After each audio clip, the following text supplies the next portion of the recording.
Bueno, ahí está Bárbara, ella está grabando. Entonces, bueno, ¿qué tal? Buen día para todas y para todos. Es un placer y un agradecimiento para la doctora Barbita, porque siempre, digamos, es bueno contar con lugares en los que podamos transmitir lo que se hace desde la Corte a través de la Oficina de Violencia Doméstica. Así que yo voy a tomar apenas unos minutitos para hacer como una introducción, por si alguna o alguno de ustedes no conoce el trabajo de la oficina en sí respecto de los primeros años. Vamos a ver que la Oficina de Violencia Doméstica se crea, o sea, empieza a funcionar formalmente en el año 2008 para la atención de casos de violencia doméstica. ¿Por qué? Porque la Corte entendió que había que dar una respuesta y mejorar la respuesta del Poder Judicial frente al panorama que había observado y analizado de cómo se estaban tramitando los casos de violencia doméstica en ese momento. Sepan ustedes que el proyecto para crear la OVD tal como funciona ahora, que es una oficina que está a las 24 horas atendiendo, empieza en ese año 2004 y la Corte había observado que había poca comunicación entre los fueros civil y penal, había una tardanza, una demora en la adopción de medidas de protección para las víctimas, porque era a su vez la demora y la realización del informe de riesgo por parte del Poder Ejecutivo a través del Ministerio de Justicia, que era el equipo interdisciplinario que se encargaba, porque digamos, estaban ya sobrepasadas los equipos con los casos que tenían para hacer. Entonces la Corte convoca a un grupo de juezas y de jueces para elaborar el proyecto de creación de la Oficina de Violencia Doméstica. Las características principales: atención 24 horas.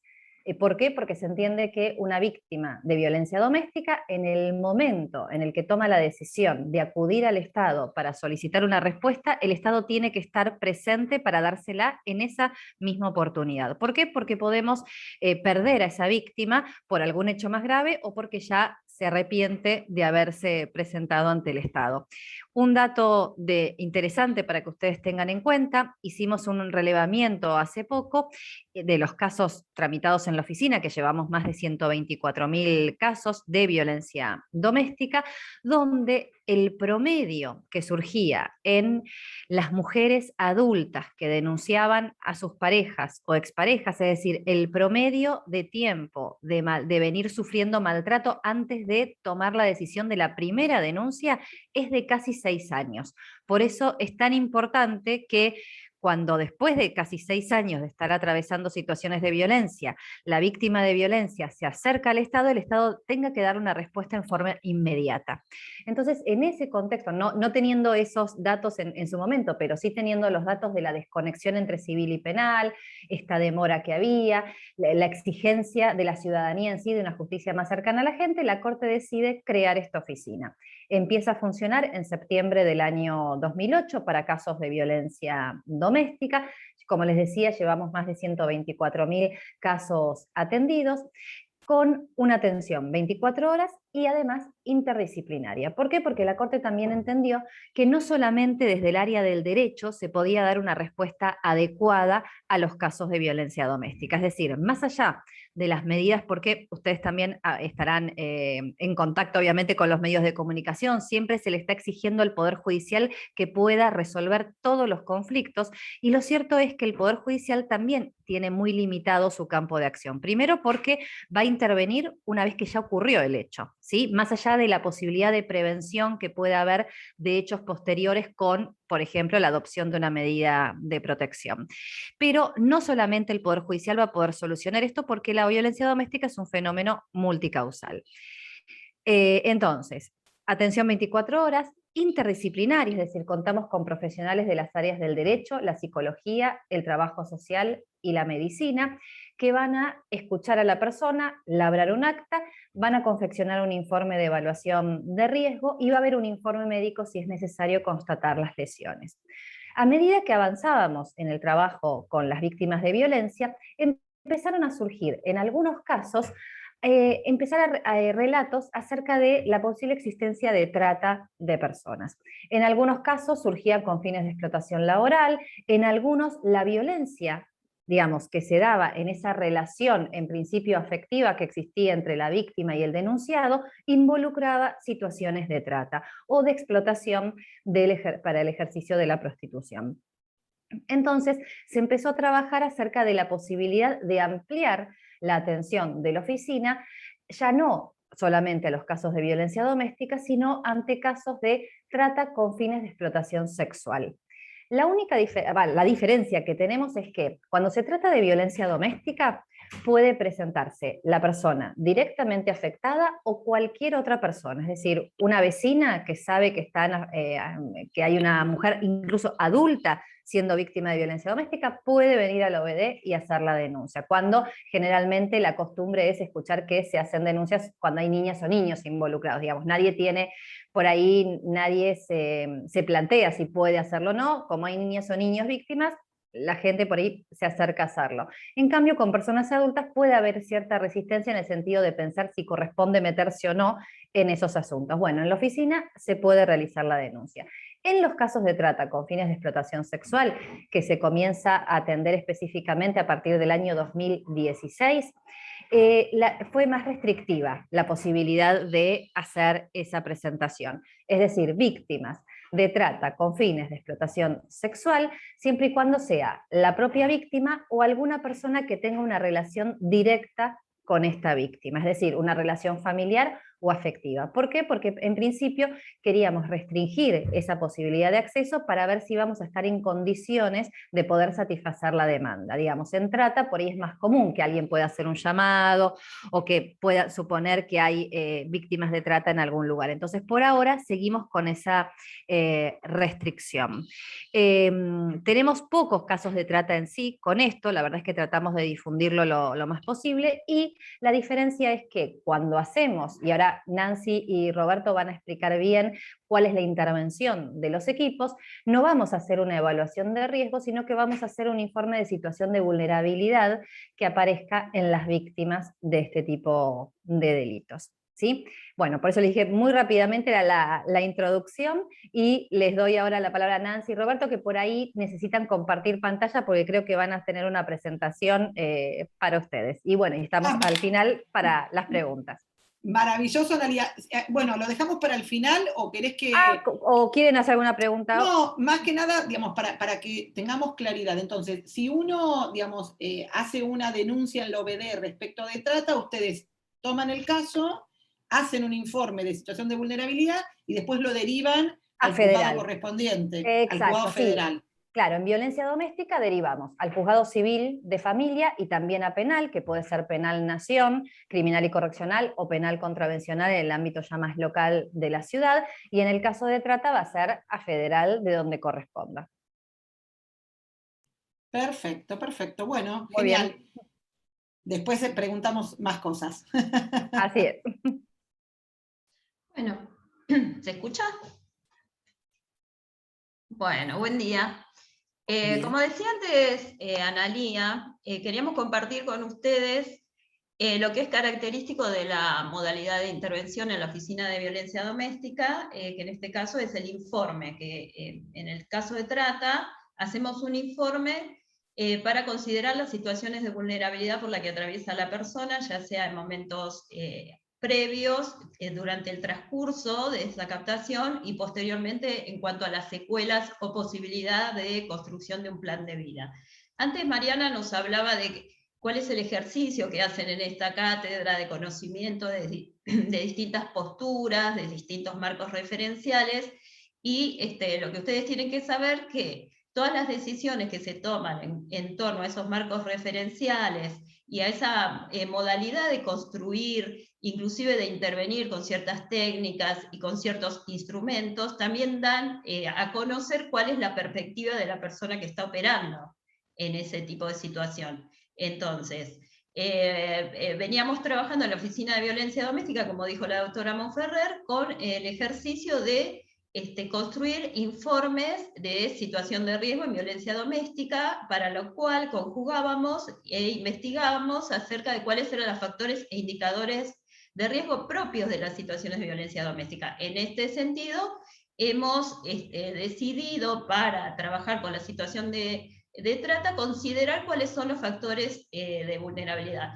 Y en principio se entrecruza la primera situación de vulnerabilidad, porque entendemos que las víctimas de trata son personas que en su mayoría corresponden a, son mujeres o son personas de la disidencia sexual o cuerpos feminizados, que de por sí nos da idea e información de esa situación de vulnerabilidad y desequilibrio estructural que rodea a este colectivo de personas, ¿no? Y acá ya estamos trabajando con un marco referencial en el que vamos a apoyar nuestras posteriores decisiones para la intervención.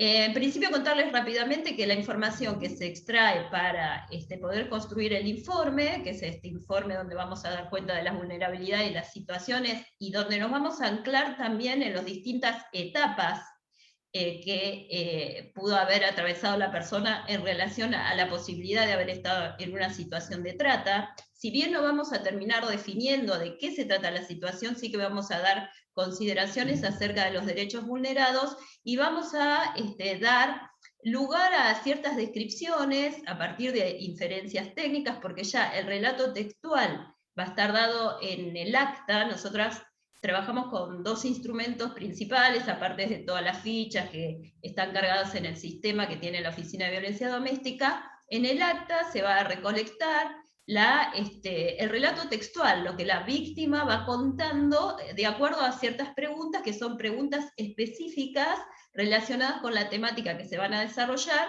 si bien son preguntas abiertas que van a dar lugar a que la persona se explaye y mediante la escucha activa de las personas que están operando en ese momento nos puede derivar a otras preguntas cuyas respuestas son sustanciales para dar a conocer la situación por la que la persona atraviesa. Vamos a tener armadas preguntas que nos va a permitir recolectar la información suficiente, ya sea para las cuestiones de utilidad procesal, como estas mismas que dan cuenta de la situación de vulnerabilidad.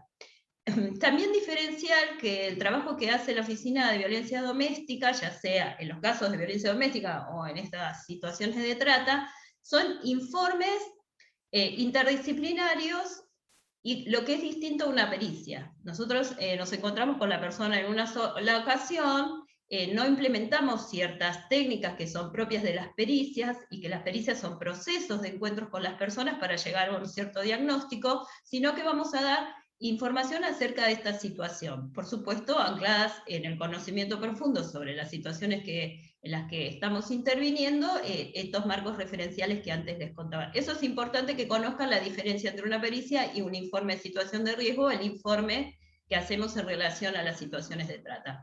Entonces, vamos a partir de esa información, con esas preguntas que van a tener también una cierta utilidad procesal, porque van a ir también permitiendo delimitar ciertos delitos, y en el tema de trata tenemos un cuidado muy especial acerca de cómo preguntamos, qué preguntamos, cuál es el marco, el encuadre que damos a la entrevista para que la persona esté segura, por ejemplo, que si se ha visto implicada en situaciones delictivas, que bajo la situación de trata no va a ser penalizada, por ejemplo. Eso forma parte del encuadre. Contarles a las personas cuál es la finalidad de la entrevista, cuál es la normativa en la cual nos apoyamos, para que la persona pueda estar al tanto, y es una forma también de restitución de sus derechos. Vamos a evaluar entonces en el informe interdisciplinario de riesgo la situación por la que esa persona atraviesa. ¿Cuál es la situación que en ese momento viene a presentar? Como dijo la doctora Monferrer, a veces puede ser la propia víctima, que ha salido del lugar donde se encontraba, de ese lugar de reclusión, o bien alguna persona cercana, algún familiar que viene a contar, por ejemplo, que la persona ha desaparecido del entorno habitual en que desarrollaba su vida, y que tiene sospechas de que pueda haber sido captada por una red de trata. Entonces, esa sería la primera situación que va a encuadrar nuestras preguntas. ¿Cuáles son las personas que vienen a denunciar? A veces conoce el nombre de las personas, a veces son personas extrañas, a veces no lo conoce, pero sí tenemos que tener en cuenta que en este tipo de situación a veces puede haber relaciones afectivas, o sea, donde la víctima conoce a esa persona, o quizás no conozca en profundidad sus datos personales, pero sí quizás puede haber un vínculo, o quizás también personas amigas o de su entorno familiar. ¿Cuáles son las condiciones de identificación de las personas? También nos dan datos personales, importantes, perdón. Si la persona aporta su documentación personal, sus pasaportes, si se tratan de documentos que son falsificados, eso ya nos va a dar idea de la situación por la que está atravesando la persona. A veces la documentación le es retenida por los propios captores. ¿Cuál es la característica del discurso y comportamiento en el contexto de la entrevista? A veces en casos de personas extranjeras, mujeres extranjeras, por ejemplo, solamente conocen palabras que están ligadas a la actividad que desarrolla, ligadas a la cuestión sexual o a la que circula en los grupos de clientes, y por ahí no saben otras palabras en el idioma local. También cuál es el comportamiento. La persona puede estar reticente a brindar información, eso no quiere decir que esté mintiendo, puede ser que desconozca, puede ser que esté amenazada para no hablar, entonces vamos a tener que tener cuidado de cuáles son las inferencias que vamos haciendo acerca de ese comportamiento reticente. Si está orientada temporoespacialmente, o sea, si la persona conoce en el lugar donde está, hay personas extranjeras que son trasladadas que no conocen, no tienen habitualidad de conocimiento de los lugares, por lo tanto desconoce, o si ha estado en una situación de encierro, ha perdido la noción del tiempo, no sabe dónde se encuentra. ¿Cuál es la actitud hacia las personas que están realizando la entrevista? A veces puede tener desconfianza, a veces tenemos la sensación de que esas personas están siendo vigiladas o que ha recibido instrucciones en cuanto al relato que tiene que brindar. Y el estado anímico puede ser un estado anímico de ansiedad, de miedo, de temor. ¿Cuáles son las condiciones de aseo o vestimenta que presenta en ese momento, ¿no? Si ha estado en situación de riesgo, de encierro, bajo qué situaciones, y eso, digamos, impacta en su propia persona. A veces también, y esto sin estigmatizar, puede tener vestimenta que es propia de la actividad que desarrolla en relación a que está siendo explotada sexualmente. ¿Cómo está conformado ese grupo de personas con la cual habita? A veces las personas están solas, habitan con otras personas. ¿Cuál es la condición habitacional? Y esa es una cuestión bastante importante, porque a veces las víctimas habitan lugares que no saben cuál es la situación contractual, digamos, si es un lugar alquilado, quién lo alquila, quién es la persona a la que la alquila, digamos, eso nos va a dar idea de cómo ha llegado a ese lugar. O le han dado un lugar para, digamos, vive en el mismo lugar en que trabaja, si ha sido engañada, le dijeron que iba para hacer una actividad laboral y luego es explotada. Y a veces puede ser que llegue la víctima y ya haber estado en un dispositivo de cuidado, ya haber intervenido alguna organización, alguna institución, digamos, que se encarga de su protección. Eso también lo tenemos que consignar. La siguiente, Roberto. Acá, cuando hablamos del motivo de presentación en el informe interdisciplinario, vamos a estar dando cuenta en grandes líneas de estos momentos por el que atraviesa la víctima en la situación de trata, o vamos a ver si están dados esos momentos como para llegar a conformar esa situación de trata. No vamos a estar escribiendo en el informe que se tratan de esos momentos, pero vamos a estar dando ciertas pautas para dar lugar a que se entienda que ha atravesado por esos momentos. ¿Cómo fue el reclutamiento, la captación? ¿Cómo fue la forma de contacto? Mediante anuncios, mediante ofertas laborales, a veces por una inducción afectiva, una inducción sentimental, digamos, en relación a sus parejas, o a veces también inducción respecto a las adicciones, ¿no? Si hubo otras amistades, otras personas terceras involucradas, inclusive personas del contexto familiar o de conocimiento previo.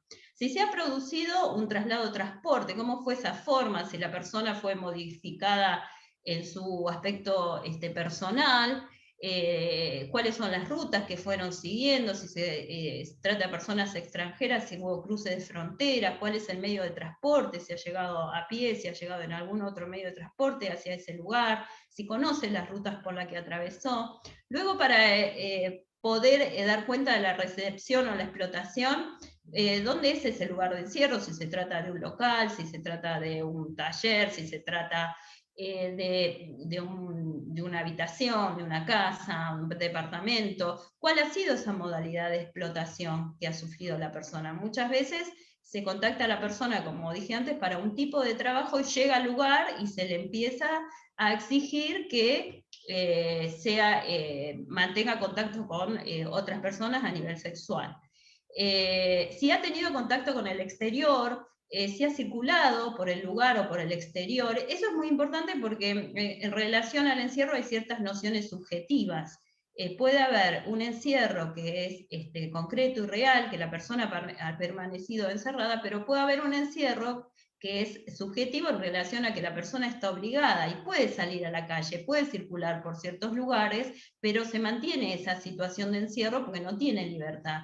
Hay ocasiones en que hemos recibido casos, por ejemplo, donde le han retenido un hijo o una hija en otro lugar para que la persona permanezca en ese lugar de encierro. Y se lo permitían ver a ese hijo o hija en algún momento, pero siempre tenía que volver al lugar donde estaba siendo explotada y dejar a su hijo fuera con todo el temor de que le hicieran algo, digamos, esa era la forma en que se encontraba esa persona bajo amenaza en el lugar de explotación. Cuál es la alimentación que recibe, y sí, una cuestión muy importante que también sobre la que indagamos y la que reflejamos en los informes, y si se puede identificar a otras víctimas, en cuanto al grupo etario, en cuanto al sexo, en cuanto al género. Eso es importante para saber cuántas otras personas que con ellas están siendo víctimas de esa situación.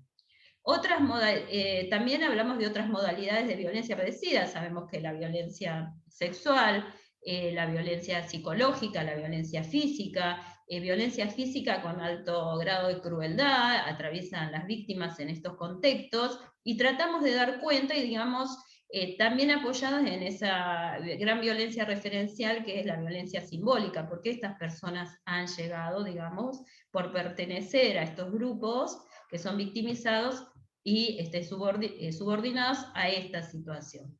Siguiente, Roberto. También damos cuenta del estado de salud, si la persona tiene posibles enfermedades de transmisión sexual, si se encuentra desnutrida, si hay patologías existentes. A veces cuando hablamos de situaciones de vulnerabilidad, también rastreamos antecedentes de las personas, cierta labilidad para que la persona haya sido captada, o para que forme parte de esos grupos más vulnerables, para que haya un ejercicio de este tipo de violencia hacia sus personas. Posible estado de intoxicación, decía que una de las cuestiones que a veces también forma parte del reclutamiento es la inducción en relación a las adicciones que la propia persona está atravesando, o bien que también se le suministran drogas para que la persona pueda, digamos, para que pueda bajar su resistencia, para que no tenga voluntad, para que no sepa en qué lugar se encuentra. Y digamos, esta es un estado en que las personas pueden llegar a la oficina también, ¿no? Bajo estado de intoxicación. También el grado de afección de la persona, posibles desórdenes y estrés postraumático, síndrome de Estocolmo, si esa persona se siente agradecida a veces a sus captores por que le han dado un lugar para vivir, un lugar para una cierta actividad, digamos, hay una cierta, quizás, minimización en relación a la situación por la que atraviesa. Procesos de vulnerabilidad previos. La siguiente.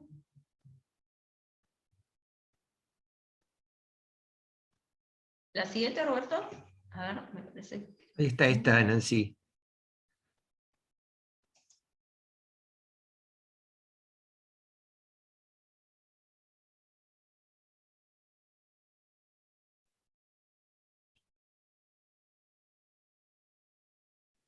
Me parece que, no sé si el resto, me parece que Nancy es la que se quedó desconectada, creo yo. Sí, no sé si se ve la imagen. Nancy está sin pantalla, me parece a mí. Si no, Roberto, continúa un poquito. Vos te escuchamos. Prosigo, si les parece, entonces prosigo con lo que es el informe médico y luego volvemos a las que nos restan. Bien.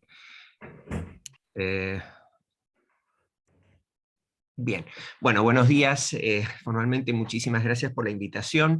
Vamos a hacer ahora una breve introducción a cuáles son los criterios que rigen la intervención médica en este contexto, que de alguna manera son comunes a toda intervención médica en la valoración de violencia doméstica, pero en este caso toman en cuenta una serie de criterios que deben ser diferenciales y a tener en cuenta.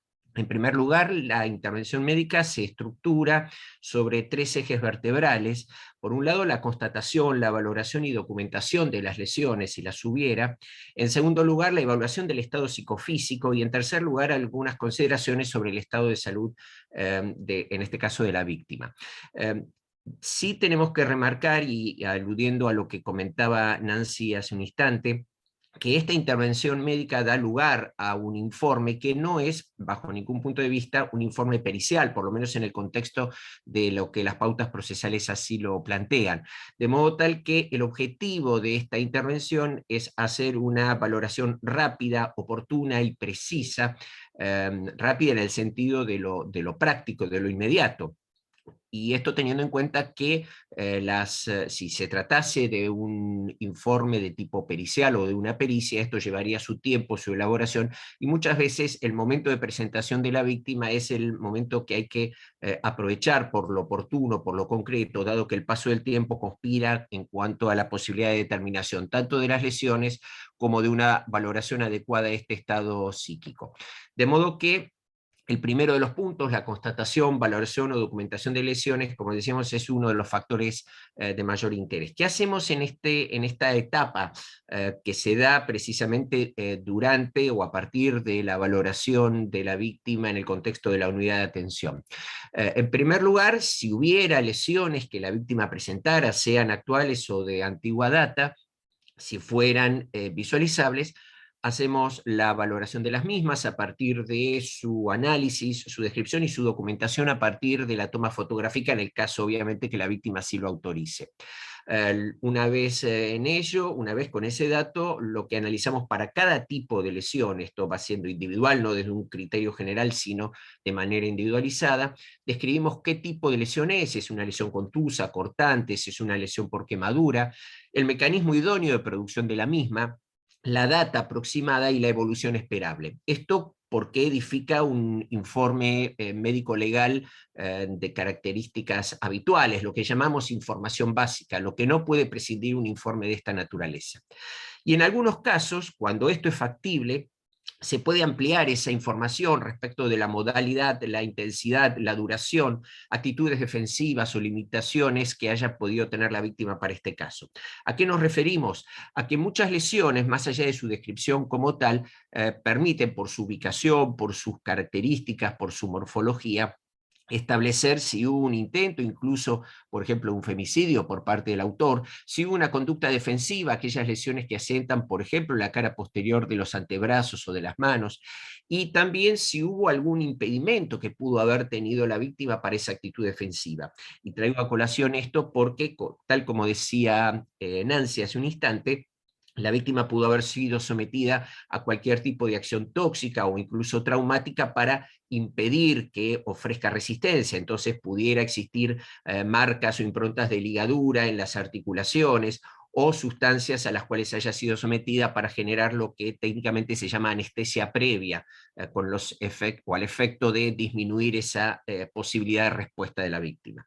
De todas maneras, que estas improntas no existan, no quiere decir obviamente que los hechos no se hayan producido. Y por otro lado, también lo que apuntamos es a realizar la documentación fotográfica siempre y cuando la víctima lo consienta. Y acá aclaramos especialmente que ese registro se realiza con un criterio de perspectiva de género, y esto es un factor esencial con el cual venimos trabajando en la oficina. ¿Por qué? Porque en las valoraciones, en los manuales, en los protocolos habituales de constatación de lesiones, no siempre se ha tenido en cuenta esta situación y de pronto se somete a la víctima a un fotografiado de superficie corporal completa, lo cual genera sin duda una vulneración y aparte una revictimización no solamente inadecuada, sino peligrosa por los efectos. Entonces estaríamos a partir de un intento de obtener algún tipo de imagen que pueda llegar a ser orientativa, de generar un daño igual o mucho mayor a lo que la situación ha generado sobre la víctima. Por lo tanto, lo que hacemos es tratar de centrar la imagen en aquellas, de esas fotografías, en aquel plano, tratando de prescindir sobre todo de áreas que puedan implicar una vulneración de su propio derecho y su personalidad, de modo tal que lo que hacemos, como decíamos, es centrar la imagen de la lesión y hacer un análisis de la misma, dando fe, en este caso, de su localización a partir de la descripción que realizamos. Sí tenemos en cuenta también algunas situaciones especiales que se plantean en la valoración de lesiones. En primer lugar, respecto de lesiones de larga data, si son visualizables, especialmente cicatrices, lesiones que no han terminado de consolidar, también las describimos, las registramos, las analizamos. Incluso también en este punto aclaramos que ese tipo de lesión difícilmente tenga un curso evolutivo hacia la restitución en lo inmediato, de modo tal que ya estamos dando en este caso a la magistratura un elemento categórico como para pensar la proyección de la lesión en el tiempo. Otro punto importantísimo es la ausencia de evidencias lesivas. Y en este sentido, tenemos muchísimo cuidado en la forma de expresión. Una expresión de no presenta lesiones podría llegar a ser utilizada, en este caso, si no es vista en su integridad, como una negación de los dichos o una puesta en duda de la verosimilitud de lo que la víctima refiere. De modo tal que no expresamos no presenta lesiones, sino que establecemos que no se evidencian signos lesivos macroscópicamente evidentes en los planos, las regiones corporales que la víctima refiere. ¿Y por qué aclaramos esto? Porque aquí, a partir de 3 motivos, se puede dar el hecho de que ante una agresión física que la víctima refiere no hay marcas visibles. Por el tiempo que ha pasado desde la agresión, por la ubicación, sobre todo en aquellos sectores corporales donde el impacto se absorbe y por lo tanto no deja una marca evidenciable, o porque la víctima o terceros pudieron haber efectuado tratamientos, sea a partir de algún tipo de, para acelerar la absorción de la misma, o a partir de algún tipo de maquillaje, etc. De modo tal que decimos siempre que la ausencia de evidencia no es evidencia de ausencia, y por lo tanto hay razones validadas como para explicar el motivo por lo cual las lesiones no son evidentes. ¿Qué pasa con los abusos sexuales? Aquí también es todo un tema que requiere y que ha requerido muchísimo cuidado en la valoración, tanto en condiciones generales de violencia doméstica de género y especialmente en el tema trata, porque aquí muchas veces nos vamos a encontrar con lesiones o con posibles lesiones de diferente data. En la práctica y con muy buen criterio, la oficina no hace una valoración inmediata en el lugar en el momento del examen de las lesiones que involucren área genital o paragenital, sobre todo porque eso representa un elevado índice de revictimización, dado que esa víctima debería ser evaluada en un contexto asistencial para la aplicación de protocolos y profilaxis, y seguramente también va a ser evaluada en el contexto pericial por peritos que determinen si existen lesiones, la data de las mismas y cuál es su significado. Entonces, a los efectos de evitar ese reexamen victimizante y de alguna manera degradante para la víctima, se consigna, sí, lo referido en términos de referir situaciones relacionadas con injurias en regiones significativas desde lo sexual, genital o paragenital, y dependiendo de la data se remite de manera inmediata a un centro asistencial para que de manera conjunta el ámbito asistencial y pericial evalúen a la víctima y desarrollen las medidas que fueran necesarias desde lo terapéutico, pero también desde la toma de muestras y pericial. Y si en cambio se tratara de lesiones de larga data, donde la posibilidad de obtener muestras no es tan categórica, igual se realiza, se indica la derivación para esa valoración. Entonces, tal cual como decíamos, en materia de abusos sexuales, sobre todo para evitar la revictimización de manera tan categórica, lo que buscamos es instrumentar una serie de medidas oportunas, adecuadas, precisas, como es la derivación y la comunicación, especialmente a la magistratura interviniente de esa derivación, para que disponga que concurra el personal idóneo para la toma de muestras y para su procesamiento y cadena de custodia, además de solicitar al ámbito asistencial las medidas inmediatas de manera profiláctica y terapéutica. Esto dará lugar, más allá de lo que hace la oficina, pero sin lugar a dudas, a la necesidad de que esta toma de muestras se oriente respecto de la data de estos hechos. Se fija por la mayoría de los protocolos internacionales hasta 5 días del último episodio como el idóneo para obtener muestras que sean significativas a los efectos de proceder a la identificación de él o los autores. Más allá de estos 5 días, y hasta un día 10 puede haber signos que marquen los fenómenos de reset data, y a partir del día 10 las lesiones ya pasan a entrar en un contexto de cronicidad que en muchos casos igual pueden ser objetivables. Esto también da lugar de por sí a las profilaxis terapéuticas que van a cambiar en función de la data referida. No es lo mismo hechos de reciente data, donde el arsenal terapéutico tiene una cantidad de fármacos determinados, aquellos episodios de muy larga data, donde el abordaje e incluso la cantidad y calidad de estudios que le van a solicitar va a ser diferente. Y desde ya la importancia de la cadena de custodia, porque no tendría sentido realizar todas estas medidas de evaluación, análisis, concentración de 2 equipos en esta evaluación si la toma de muestras se pierde o no preserva las condiciones básicas para su procesamiento. En cuanto al segundo punto, ya como para ir avanzando, la evaluación del estado psíquico tampoco es una pericia desde este orden, pero sí nos permite, a partir de un análisis de lo que llamamos psicosemiología, es decir, la constitución de signos y de síntomas que se pueden evidenciar en una entrevista y en un limitado tiempo como el que tenemos, de algunos aspectos que pueden llegar a ser muy orientativos, porque la víctima puede o no tener lesiones, puede ser uno o varios episodios de corta o larga data, pero esto lo puede también traducir, sobre todo respecto de el efecto que esto tiene en su psiquismo, a partir de la actitud que presenta en la entrevista, su estado, si presenta angustia, si presenta ansiedad, si presenta depresión, si es un estado indiferente, el nivel de atención, si es una atención espontánea o voluntaria, si tiende a dispersarse en el momento de la entrevista, lo cual esto puede marcar de alguna manera un efecto de la situación padecida en relación al momento en que está siendo evaluada, si puede haber o no alteraciones en la sensopercepción, si hay algún tipo de alteración en la memoria, y esto no implica descalificar, sino todo lo contrario, porque hay formas de alteración de la memoria, de supresión, de negación, que están relacionadas con mecanismos defensivos, y entonces esto le da una categoría mucho más marcada a lo que la víctima expresa.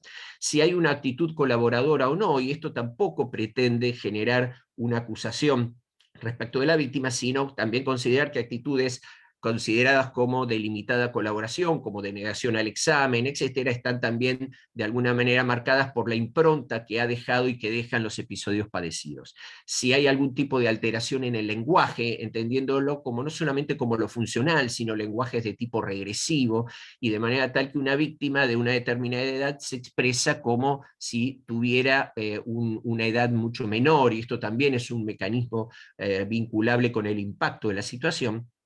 Y si su juicio crítico, o sea, si su capacidad de valorar, de razonar, de identificar y de reconocer las situaciones, tiempo, espacio, situación y persona, está alterado o no. Insistimos, muchas veces este juicio crítico es un marcador evidente respecto de la posibilidad de algún tipo de sustancia o trauma que condicione su noción en el lugar, pero también considerar si ese juicio crítico está debilitado. Puede tratarse de una persona con una debilidad mental, a partir de la cual incluso se ha aprovechado esa situación para incluirla en el contexto de la trata.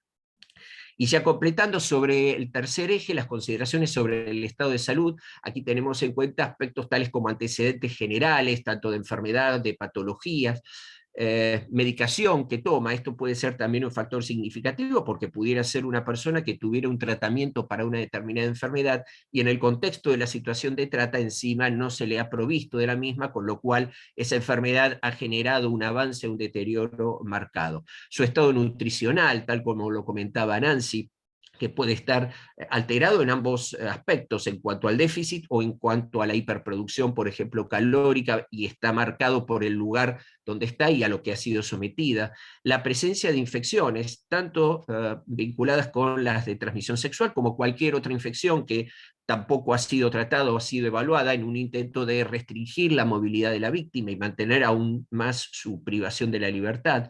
Si hay o hubo o no controles médicos, en qué sentido, si fueron vinculados con enfermedades, con un control de su estado de salud, si ha habido cambios significativos a partir de la situación padecida, tanto en su estado nutricional como en su estado de salud, por ejemplo, a partir de la situación que tiene insomnio o tiene hipervigilancia, o por el contrario, siente palpitaciones, etc. La intensidad de todos estos fenómenos, si este factor de insomnio, por ejemplo, se da de manera cotidiana o antes de realizar determinado tipo de situación, o por el contrario es continuo, y si esto obviamente implicaría la necesidad de tratamientos, atención o derivación.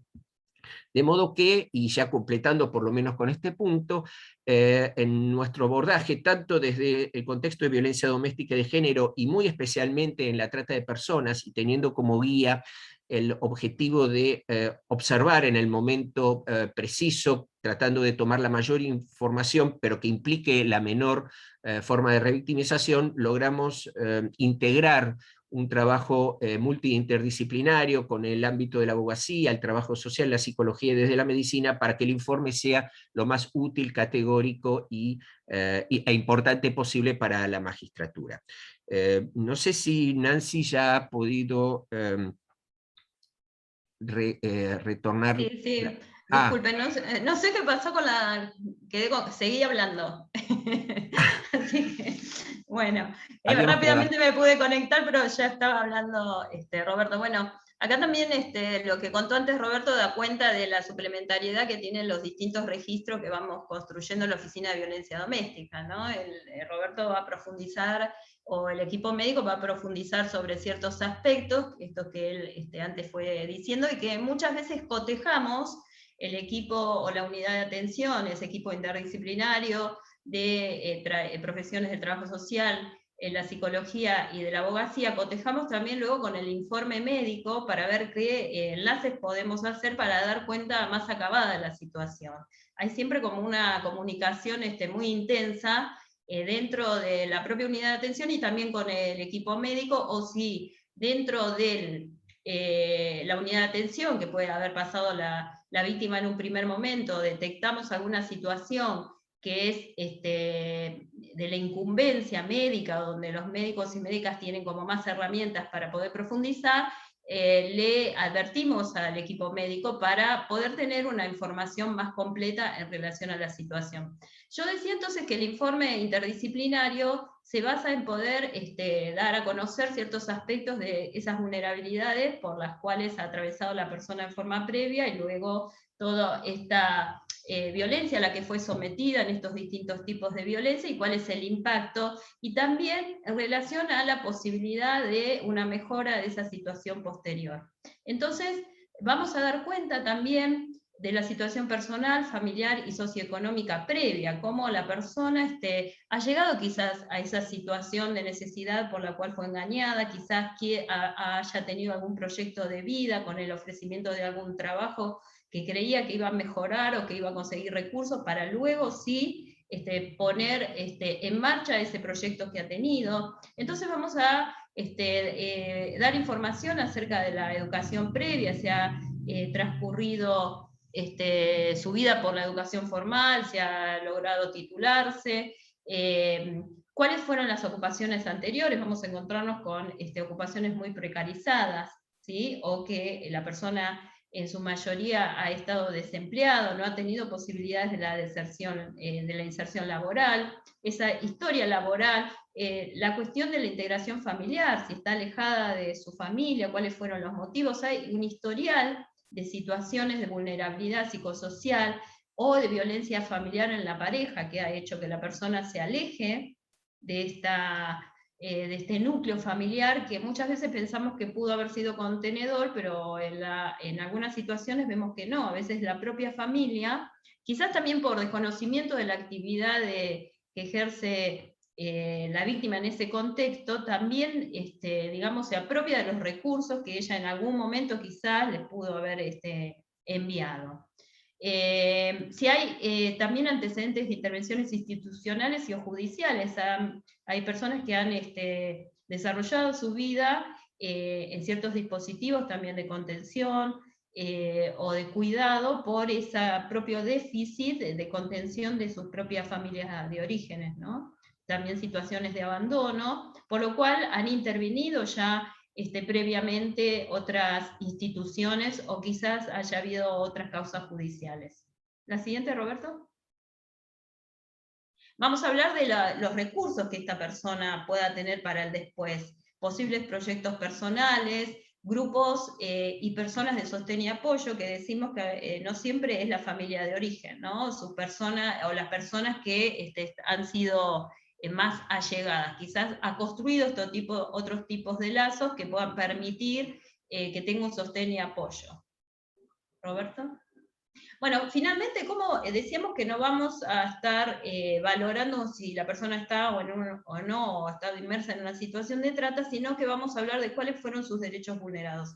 En general, hablamos de derechos vulnerados, derechos sexuales, la autonomía del cuerpo, un derecho a la autonomía y a la integridad y a la seguridad social, ha sido vulnerada para tomar decisiones autónomas sobre su propia vida sexual, no ha tenido capacidad de control y disfrute de su cuerpo, libre de tortura, mutilación o violencia, ha sido engañada por coacción o coerción, o mediante amenaza o por su propia vulnerabilidad, pudo haber sido reducida o mantenida en estado de servidumbre o con un servicio forzado, ha habido un abuso a la situación de inexperiencia, ha sido vulnerada en su posibilidad de tener un plan de vida. Y ese plan de vida, quizás esos proyectos a veces también hace que la víctima sea engañada, como dije en un principio, porque para querer cumplir ciertas tareas que posteriormente cree que la van a sostener socioeconómicamente, acude a ciertos llamados de ciertos trabajos, a ciertos ofrecimientos, donde finalmente es explotada. Y finalmente también, y teniendo en consonancia todo lo que antes describió Roberto, vamos a hacer ciertas orientaciones. Atención médica, atención psicológica, la necesidad de un alojamiento, una atención social, también que sea asesorada jurídicamente, que pueda reinsertarse educativamente y que tenga algún tipo de capacitación laboral. O sea que con esas propias orientaciones siempre... cuando trabajamos en este tipo de informes, ya sea para las situaciones de violencia doméstica, violencia de género, todos los tipos de violencia que atendemos en la oficina de violencia doméstica, les damos ciertas pautas en la orientación para que se gestione ese riesgo, ¿sí? No vamos a directamente insertar a las personas con estos dispositivos que van a prestar esos servicios, pero sí vamos a orientar mediante la inclusión a ser asistida en esos servicios, se puede gestionar el riesgo, o sea, puede aminorar la situación de riesgo por la cual ha atravesado y que la ha hecho llegar a ese tipo de situación. O sea que siempre las orientaciones van a estar dirigidas a que otras instituciones puedan brindar, digamos, esa asistencia que la persona necesita. Bueno. Buenísimo. No, un aplauso increíble. Si quiere, ahí está. No, tremendo. Gracias, Analía. Gracias a Nancy, gracias a Roberto. Fue maravilloso. La verdad que es muy importante el trabajo que hace el OBD, pero además esta vuelta de tuerca, Analía, con respecto al tema trata, ¿no? Porque vos mencionabas desde el 2016 esta necesidad, digamos, de abordar estos casos y realmente pocas veces sabemos que podemos recurrir a la OBD. Te cuento que la información, ahí hay un déficit, y por eso yo te quería preguntar cuál es tu mirada respecto a esto. ¿Por qué crees vos que cuesta tanto acercarse a denunciar temas de trata en OBD? Porque no pareciera que sea la boca original. Claro.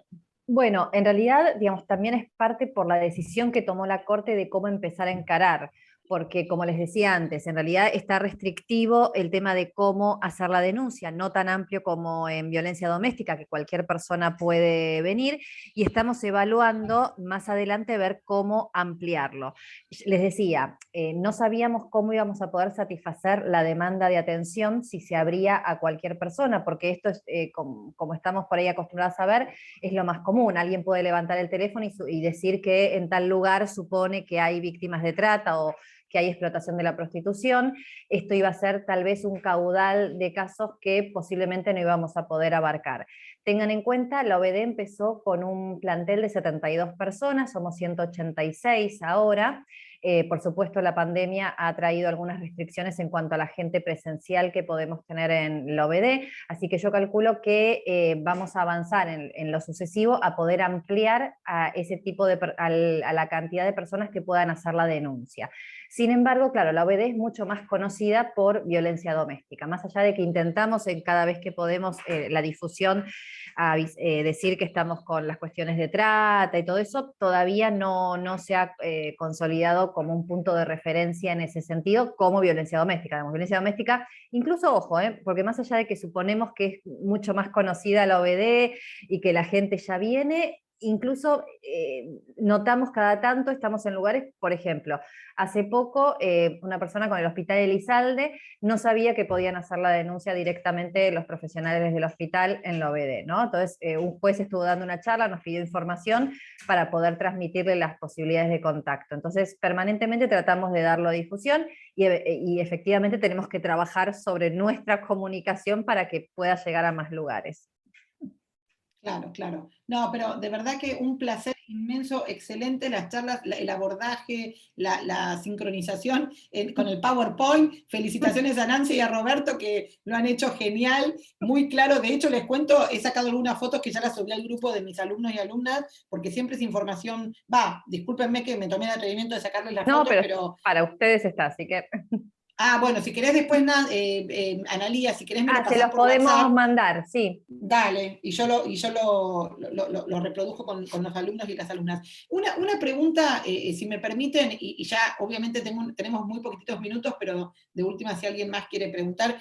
A mí me interesaba, Roberto, preguntarte particularmente respecto del tema de las lesiones visibles o no visibles, y cómo aborda porque es un tema muy sensible esto, y cómo aborda la OBD, por ejemplo, para la víctima, digamos. La víctima, ustedes le piden, por ejemplo, que se saque la ropa para poder mirarla. En ese sentido, quería consultarte si hay algún protocolo específico. Sí, el punto de partida siempre es, ante todo, ponerle en conocimiento de cuál es el objetivo de la evaluación. Esto de la misma manera que ocurre con las valoraciones de casos de violencia doméstica, en este caso de manera especial, ¿no? Le informamos cuál es el objetivo, simplemente evaluar, constatar y, si nos autoriza, documentar las lesiones que sean evidentes. Allí se nos abren dos caminos posibles: que por un lado la víctima ofrezca su consentimiento, lo autorice, exhiba aquel plano corporal injuriado. Lo que buscamos es que en la medida de lo posible no implique una exposición generalizada. Entonces, si una lesión está, por ejemplo, en el hombro, en el brazo, en la mano, simplemente tratar de localizar la imagen, la cámara fotográfica para ese marco, esa descripción.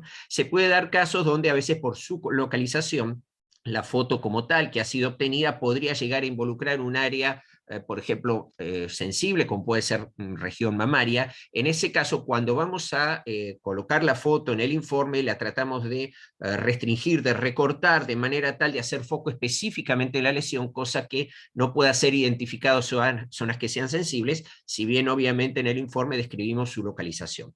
La segunda posibilidad sería que la víctima, por los motivos que fueran, no desee exponerlo, con lo cual dejamos constancia que refiere presentar lesiones de tal o cual naturaleza, las cuales no pueden ser documentadas simplemente porque la víctima, a partir de su situación, no desea exhibirlas. Pero en ningún momento aclaramos o colocamos en el informe que no las muestra, por lo tanto las lesiones no existen. Al contrario, simplemente es un indicador también que la exposición de ese nivel lesivo implica un nivel de vulneración mayor para la víctima, y lo dejamos constancia como tal. Genial, genial. Era importante un poquito esto. Y, digamos, y yo tengo una última pregunta, por lo menos porque tiene que ver con, ustedes mencionaron mucho la mirada de perspectiva de género al momento de realizar los informes. Les pregunto, y a Analía en particular, ¿el equipo está capacitado? ¿Vienen trabajando en capacitaciones en género dentro del propio equipo? ¿Cómo es la selección de los profesionales, digo, que también me interesa? Bien, la selección siempre fue una selección pública, se hace una convocatoria pública a profesionales, en algún momento se van poniendo, cambiaron los requisitos, por ahí 5 años de experiencia comprobada o 10 años de experiencia comprobada en estos temas. Actualmente tenemos en vigente una lista de aspirantes que fue producto de evaluaciones. La primera convocatoria se hizo una evaluación por currículums, entrevista y quedó, digamos, un listado. En la segunda ya parte de profesionales, de hecho Nancy con Roberto, Silvia Viñone, otra profesional, Carlos Zunino, fueron ya evaluaron a quienes querían aspirar a integrar un cargo con, o sea, además de las entrevistas por currículum, la preselección, con un ejemplo de realizar un informe de riesgo con un caso presentado, ¿no? Entonces, bueno, se dividieron a quienes querían aspirar a diferentes grupos. Esa segunda convocatoria fue como en equipo la evaluación de ese caso. Luego la tercera ya individual, se presentaron casi, creo que más de 5.000 personas, quedó una lista de aspirantes que está vigente actualmente. Creo que van a ser 3 o 4 años, ahora no me acuerdo, así que para quienes después estén interesados, porque recibimos muchas preguntas, pueden ir chequeando la página de la Corte, las convocatorias públicas que se hagan. Cuando empezó la oficina, que les dije que era septiembre del año 2008, las personas que iban a integrar los equipos interdisciplinarios empezaron en realidad a trabajar en agosto. Ese primer mes y medio fue de capacitación exclusivamente. En ese caso fue una parte financiada por organismos de Naciones Unidas. Luego hacemos digamos, en ese momento nadie tenía la experiencia propia de la oficina porque era todo nuevo y empezábamos a trabajar. Y los profesionales se empezó a adecuar lo que era la evaluación de riesgo, es decir, que se trabajó con la gente que estaba ya trabajando en la oficina acerca de cuáles iban a ser los indicadores.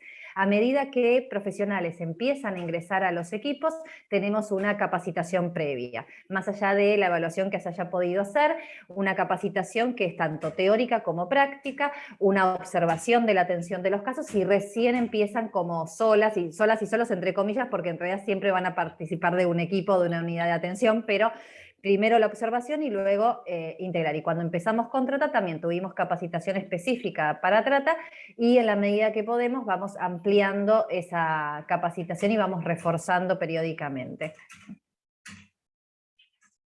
Y por ahí contarles también algunas cuestiones del trabajo interno, que también creo que las personas que tenemos experiencia en trabajos en otras instituciones, un recorrido en otro tipo de instituciones, inclusive con la especialidad, es lo que distingue a la Oficina de Violencia Doméstica. Toda la intervención está destinada a evitar la revictimización, y se evita la revictimización con el conocimiento profundo de la temática que se aborda, en tener protocolos de actuación, por ejemplo, y en revisar la práctica.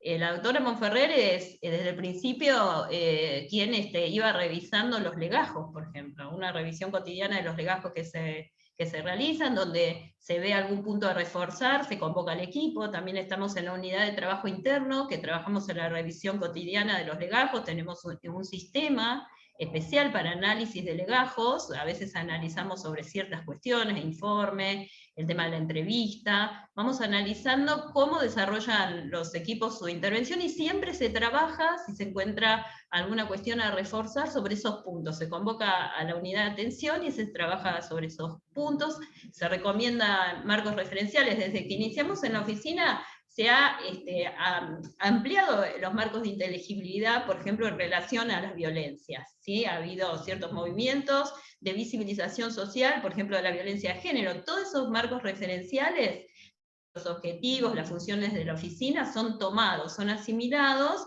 y se orientan. Aparte de las capacitaciones internas, también se convocan a profesionales especialistas para trabajar en capacitaciones, y también se orienta a los integrantes de los equipos a reforzar en ciertos puntos sobre esos nuevos marcos referenciales para afianzar las intervenciones.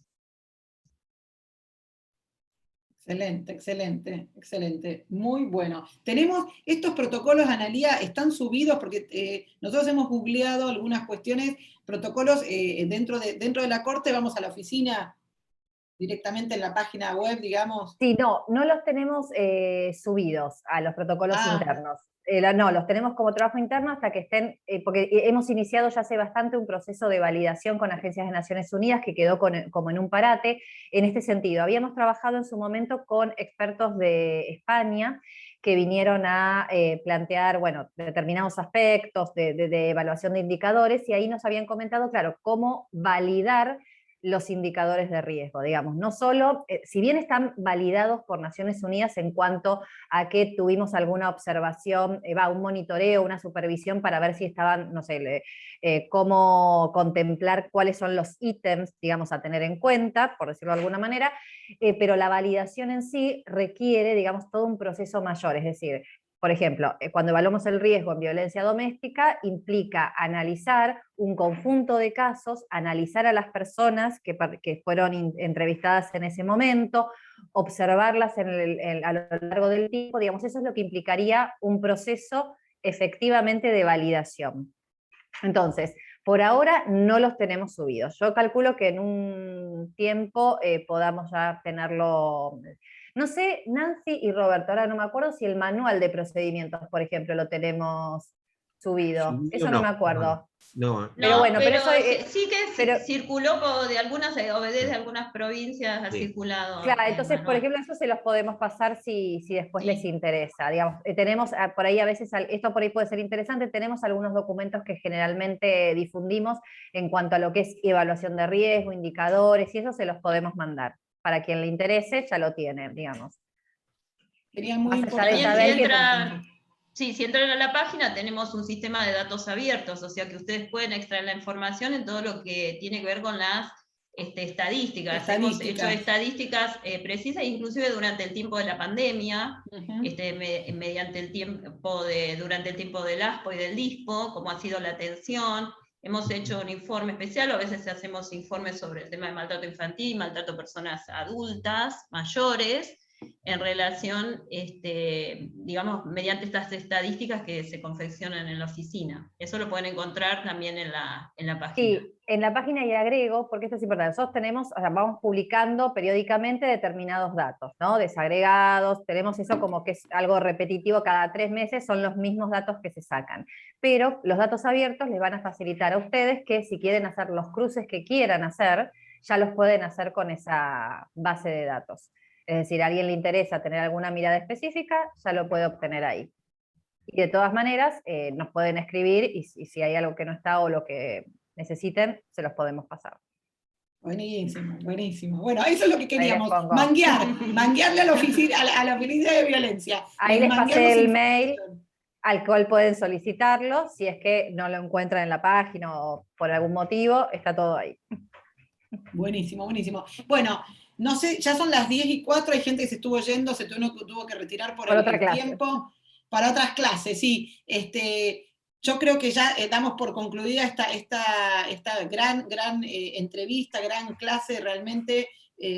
Muchas gracias, de verdad, Analía y equipo, Nancy, Roberto, un placer conocerlos. Ya los vamos a comprometer para el segundo bimestre, para el próximo, para el otro. Por supuesto. Así que no se van a desentender mucho de esta comisión, ¿no? No hay problema, estamos a disposición de ustedes, sin ningún inconveniente. Bueno, gracias, Analía. Un beso, un aplauso. Muchas gracias, Mariana, por la invitación. Muchas gracias. Saludos a todas y a todos. Muchas gracias. Muchas gracias. Gracias por la clase. Gracias, muchas gracias. Gracias, Andrea, gracias al equipo de ayudantes que estuvieron ahí colaborando. Bueno, un abrazo. Saludo para todas y todos. Saludos. Chao, chao.